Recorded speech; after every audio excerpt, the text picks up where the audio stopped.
In the last decades of the 20th century, computer technology revolutionized how we process and store information. The heart of the technology was the development of the computer chip, sub-miniature circuits that process data at previously unimagined speed. At the same time, telecommunications technology revolutionized the way we connect with the world. We are on a journey. These technologies open up a limitless new world of ideas, possibilities, and speed. Enter the brave new world of the Internet.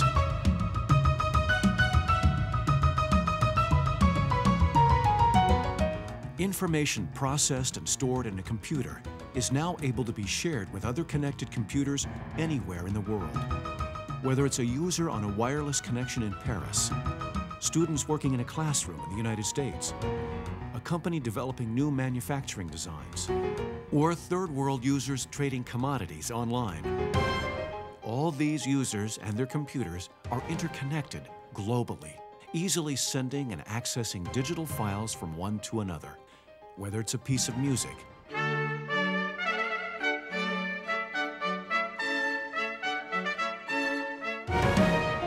the price of stocks, or a company's financial records. Anything that can be digitized can be accessed by any other computer through this new information sharing technology. The computer telecommunications revolution has dramatically changed our world.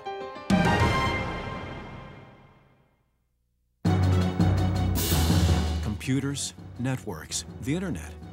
It is difficult to imagine life without them. And in today's economy, many businesses are considering these new technologies as means of improving their efficiency, reaching new customers, and maximizing their profit. But being connected requires a whole new way of doing business. One example is the way a company stores information. Companies used to keep their financial and confidential files under tight lock and key. But with computer systems and remote access, a business's files and information vaults suddenly become very accessible. And there are other changes as well. In the past, a business measured its value in terms of physical assets, such as buildings, machines, and inventory. This way of thinking and measuring does not transfer to the current business environment. Although computer and network hardware and software all represent a sizable investment, they are replaceable. What is not so replaceable, and what is often overlooked, is the information, the data itself. These are things such as personnel and employee records, business contacts, research data, customer records, financial records, intellectual property, trade secrets, proprietary designs, patents, trademarks, copyrighted material. The list goes on and on. When a business or individual fails to recognize the ultimate value of information stored in their computer systems, there is a security threat to that organization. Unfortunately, it often does not become apparent until their information is breached or compromised, or worse yet, lost. Few businesses, let alone people, would consider that one of their primary assets is sitting inside many different computer systems. Usually something has to happen before they finally become aware. Consider the case of Florian Buchholz, a university student whose personal information was stolen. All someone needs to open a checking or credit card account is a little personal information, a social security number, a driver's license number. That's all anyone needs to claim he's you. At first I couldn't figure out what was going on. A bank statement appeared from another city, then a hotel charge. It wasn't long before a flood of overdue notices started to appear. Soon creditors were knocking on my door. I even was issued a court citation to appear in another state. This went on for over a year, and I was constantly responding to different requests for documents and statements, all to protect my reputation and credit. It caused a great deal of personal stress. I have become more paranoid about protecting my personal information. You don't realize just how valuable it is until you lose it.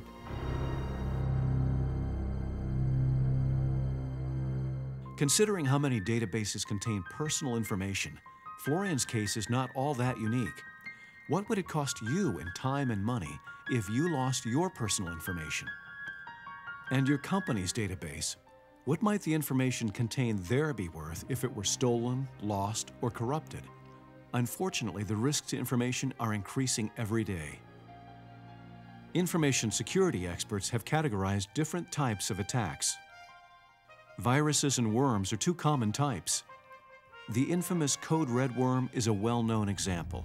Spreading faster than any computer worm in history, Code Red has already infected hundreds of thousands of web servers, and millions more worldwide are at risk when it is set to strike a second time. An arm of the FBI says the worm threatens to degrade the functioning of the internet, endangering both the country's national security and economic well-being. Another example would be the lovebug virus, estimated to have cost more than $3 billion in lost time and damage. Since then, we have seen an exponential growth of these types of external attacks. In 1986, there were only 2 known computer viruses in the entire world. By 1990, that grew to 15. Today, there are over 73,000 in existence, with 10 to 15 new ones reported every week. Other types of attacks are distributed denial of service, exploitation of faulty networks, and software vulnerabilities. Although these well-publicized attacks are often sensationalized by the media, there is an even greater concern among information experts. Information security expert Kevin Haney. The reason you don't hear much about internal threats is the affected company doesn't want it to be known, for fear of damaging their reputation and suffering embarrassment. Even then, the incident often is not known until well after the fact. But I've seen far more damage from internal sources than external. An insider knows exactly what information is valuable to them and where to get it. Often it's a disgruntled employee who invades the system either to steal information or to damage files. But it could be accidental too, such as leaving a password out in the open or failing to back up important files. Correcting damage may cost thousands of dollars just to assess the damage, clean it up, and implement new preventative measures. And that doesn't count the lost productivity of your users while the system was down. But how do you quantify information stolen and broadcast to your competitors? It may be a proprietary design, a list of customers, pricing, or sales methodology.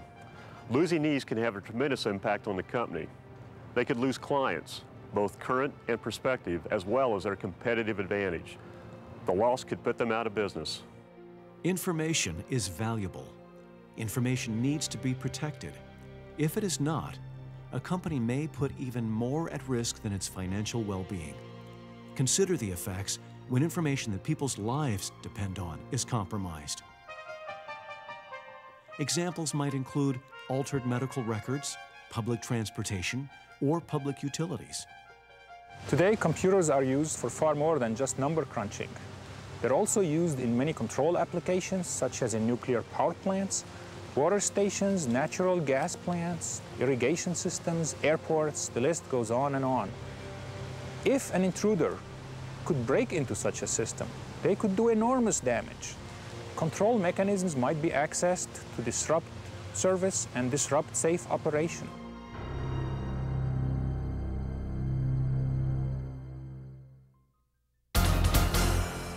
Whether it's our personal identity, a company's trade secrets, or access to public services, clearly critical information is at risk and becoming increasingly vulnerable. In response, a growing industry is evolving, focusing on strategies of information security to find ways to protect and maintain the value of our information assets. Director of CERIAS, Dr. Eugene Spafford. The mistake many organizations make is assuming they need to be knee-deep in this new economy. So they buy the fastest system they can afford, hire a hotshot web designer, and think they're in business. Yet they never give much thought for safety or security.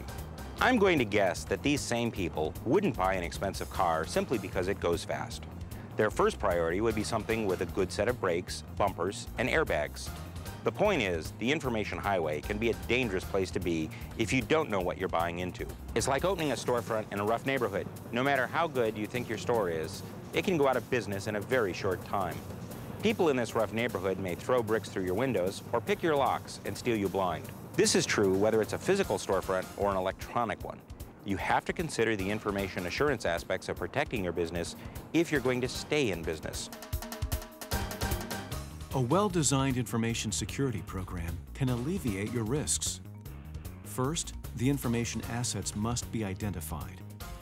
The information's value is determined. Risks are identified. These include an assessment of vulnerabilities and threats.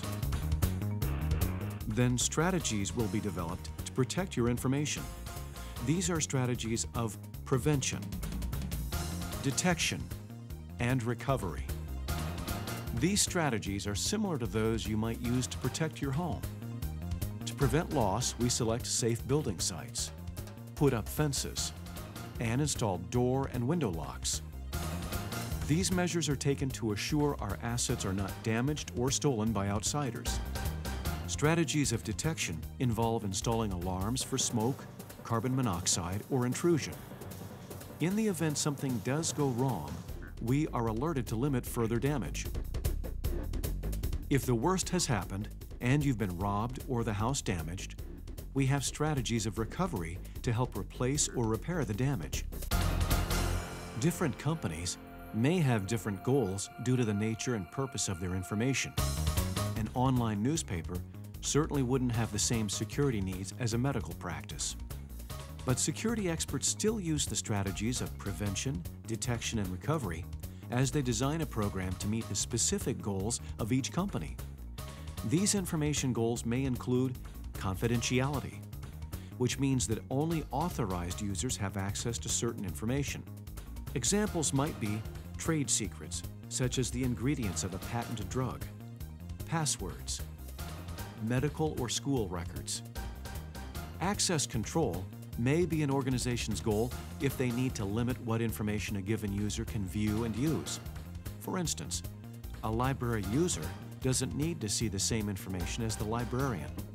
The same goes for a store clerk and the store's bookkeeper. The goal of integrity is to ensure that the information remains as it is supposed to be. Examples of information that need to be kept intact might include the controls of a commercial jet, lab results for an experiment, legal contracts. The goal of availability means that authorized users have timely, reliable access to information and information services. Examples of information that needs to be readily available are stock quotes, a document outlining a company's hiring policies, and emergency weather alerts. Authenticity involves validating a user or device's identity. Some examples include an online credit card order, an email containing a virus warning hoax. There are many other goals besides these that an organization may require. The exact approach will depend on their specific needs. Once goals have been addressed, specific strategies are developed. Having multiple layers of defense or having depth to your strategies is critical to success. And just as a business wouldn't think of buying a single fire extinguisher for complete fire protection, neither should they think that simply buying an antivirus program or firewall can protect their information assets. There's no depth to your defense. And the same holds true in information assurance. To protect your information, you implement a variety of strategies. Information security is a technology problem that cannot be solved with technology alone. Recently, I read a headline that said, "Employees are your best firewall." There's a lot of truth to that. So addressing the human aspects of computing becomes paramount. If your employees are not aware of the value of their information assets, the nature of the risks and the precautions to be taken, then technology tools become ineffective. It's like installing deadlocks on your doors, but your family forgets to use them. Or installing smoke detectors, but forgetting to regularly change the batteries. Throughout your organization, sound policy and ongoing effective training protects your valuable information, as well as your hardware solutions.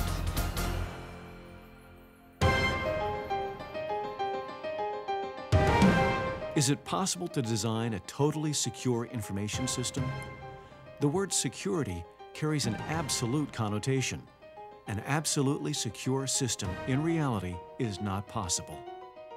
In any information system, there are risks that you may not have anticipated. But by incorporating levels of defense into your program, you can increase the trust or security of the data. But there is more. There can be a false notion of security once a company puts a security program in place. The problem is there are always people coming up with new and more imaginative ways to break the systems. It's a constant battle between the bad guys trying to break in and us trying to keep them out. So there is this vigilance of staying informed and aware, reevaluating your strategies, and then tuning and tweaking the system so you are prepared for the latest threats. The point is, getting secure doesn't equal staying secure. There are maintenance measures too. What are those measures individuals or businesses should take? The first is to become knowledgeable of the risks and what you can do to mitigate them. Steps to stay informed might include read about the issues, attend continuing education seminars and workshops, take 4-credit classes at colleges and universities, and contact reputable organizations that will customize training and education to fit your organization's needs. The second step is to be cautious in purchasing your equipment, software, and services. Be aware that speed and cost are not the only issues. Look for good track records from your providers. And third, obtain independent consultation from reputable organizations if you don't have the in-house resources or expertise. Look for experts who have professional training as well as certification and who belong to professional organizations. These experts can assess your information security program, point out potential problems, and help you design effective solutions to secure your information assets. Computing advances make this an exciting time. All sorts of opportunities are available, but there are also opportunities to lose your reputation, privacy, and competitive advantage. In today's economy, there's always pressure to do things quickly, but remember, there's only one time to do it correctly.